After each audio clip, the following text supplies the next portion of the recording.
I'd like to explain the Minkowski space-time diagram. Along these lines is the trajectory of a photon. And between these two trajectories, along the time axis, we have matter. And then along the x-axis, we have antimatter. Then we have matter again. And then over here we have antimatter. So this region is matter, and these regions are antimatter. And if you have something that's not moving, it will move up through time, but it won't move anywhere through space. And if you have something that's moving less than the speed of light, it will move through time and some amount of space. The faster it moves, the closer it will move to the speed of light. This 45-degree angle traces out a world line for a photon that's traveling at the speed of light. So we can think of these lines here as the event horizon of a black hole. And so you can think of somebody standing here, not moving. They get in a rocket ship and begin traveling. And they go faster and faster until they get near the black hole. They start to approach the speed of light. And when they hit the event horizon of the black hole, they will be traveling at this speed. And this would be the event horizon, and then so their mass will have gone from being the energy of mass to becoming the energy of a photon. And so their matter will have converted into a photon. So particles exist in this area, and photons exist along these asymptotes. So if you're in a rocket ship, you and your rocket ship will convert from matter into a photon when you hit the, and your ship and your body will stretch out to infinity, and your width will squeeze into 0. So if you have a mass of 1 unit, it remains 1 unit. I mean, if you have an energy of 1 unit, it remains 1 unit. So if you have an energy with a, if you and your spaceship have a width and a length of 1, then 1 times 1 is 1, so your area is 1. So it remains 1 through this rotation. And then when you get to here, when you're infinitely long and 0 width, that's 0 times infinity, that's still 1. So your energy, as you circle around this chart, will always be 1. Your energy is constant, but your length and your width are stretching and contracting as you go around this. So when you hit this, you'll be infinitely long and have no width, and you'll be a photon. And all of your energy will be in the form of momentum. Then as you cross over past the horizon and fall into the black hole, you'll head towards the center of the black hole. And as you do so, your mass and your width will begin to return, but when you it'll be returning as antimatter instead of matter. So your left will be on your right, and your right will be on your left. Basically, what was facing front is now facing back. You've rotated. And this is all happening inside of a black hole. So from here to here is inside the black hole. So from here to here was outside the black hole. From here to here is inside the black hole. So you fall in from the event horizon. You transition from being a photon to being antimatter. And your energy transitions from being momentum into mass energy. And then as you get to the point of singularity here at the center of the black hole, all of your photon energy will have converted to mass energy. Then if you begin moving back out towards the event horizon again and start from the center of the black hole at the point of singularity, then all of your matter will begin converting back into a photon, and everything will reverse the other way. And just the opposite of what happened when you went this way, now it's going the other way. But your antimatter will, as it converted to as the photon converted to antimatter, now the antimatter will convert back to a photon. Then when you get to the event horizon, you have the same condition. You're a photon. So these lines of being a photon, they're all the same. You're photon, photon, photon. They're all the same. Whenever you're at the event horizon of a black hole, you're a photon. There's no such thing as an antiphoton. It's just a photon. But you can't have matter and antimatter. Matter on the outside of a black hole, antimatter on the inside of a black hole. So now you're back at the event horizon, you're a photon. If you continue moving out away from the black hole, now you're back to being matter.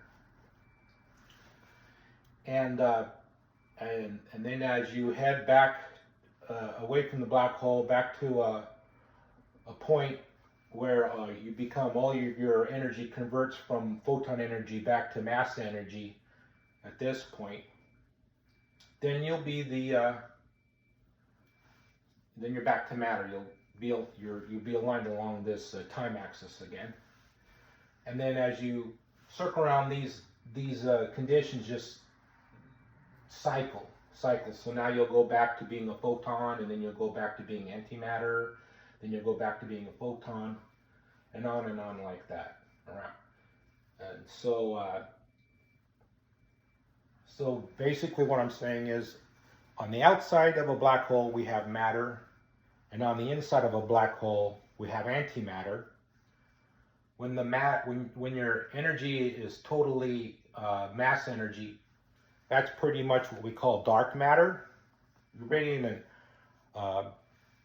You're basically in the Bose-Einstein condensate, where you can't not interact. All of your particles can no longer interact with light, so light passes right through you. But you have a lot of mass, energy, your mass is here. It's just the light can't interact with you, so you have a lot of gravitational effect, but no one can see you. And so that's what we call dark energy, when you're aligned completely with when all of your movement is along the time axis, but no movement along the space axis. And when you're a photon, it's the opposite way. All of your movement is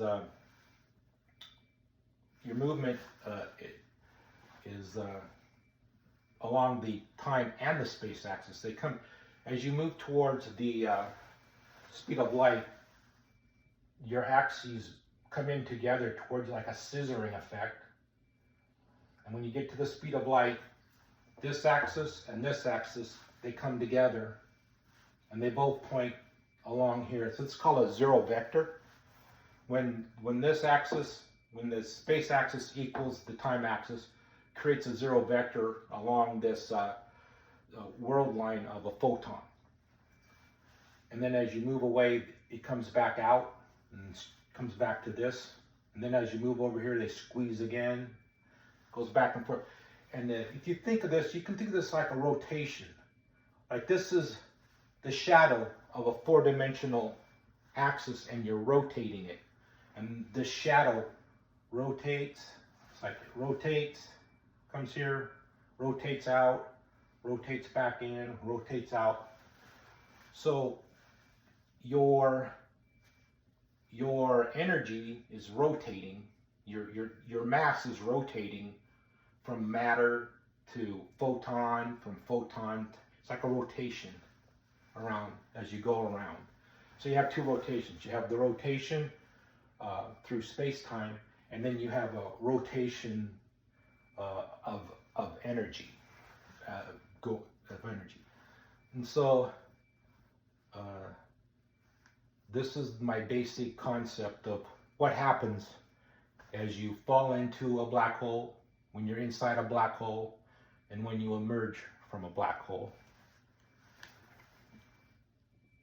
And now I'd like to describe the transpose of the space-time axes between two observers, one who stays stationary, which is the orientation of time up and down and space left and right. And he just stays there. This never changes for the outside observer. And then for an observer who's on a spaceship, starts off stationary, aligned with the outside observer, and travels into and out of a black hole. How do the axes of space-time change from the point of view of an outside observer? So when they start off, they're the same. Time is up and space is left and right, and they're pointing in the same direction. And then the right and left. Then,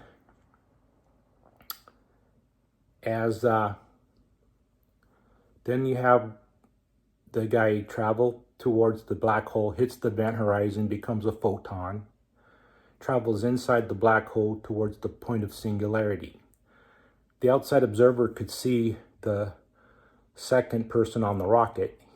To him, would look like the person's on the rocket, space has become our time, and the person on the rocket's time has become our space. So time and space has transposed. Then if the person on the rocket leaves the point of singularity and heads back towards the event horizon, it becomes a photon, and then leaves the event horizon and now returns to outside the event horizon and becomes the matter again. To the outside observer, looks like that the axes are now this way. So you've got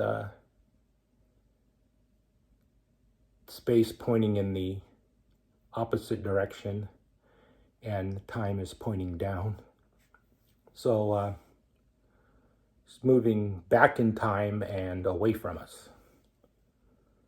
Then he continues back towards the event horizon again, hits the event horizon, becomes a photon, continues on till he gets to the point of singularity inside the black hole. Now, compared to us, looks like the time has become space and space has become time, and pointing in the opposite direction. Then, as he leaves the black hole, or as he leaves this point of singularity back towards the event horizon, becomes a photon, leaves the event horizon, returns back to the space, and then returns back to matter, and the axes align again. And then the process would continue and repeat. So the person in here, his space and time are changing orientations as he revolves around this, going in and out of the black hole. He's becoming matter and antimatter from our perspective. His right and left are interchanging. His space and time are interchanging. Sometimes he's moving forward through space and time. Sometimes he's moving backwards through space and time. And this is all from the point of view of an outside observer who's not moving.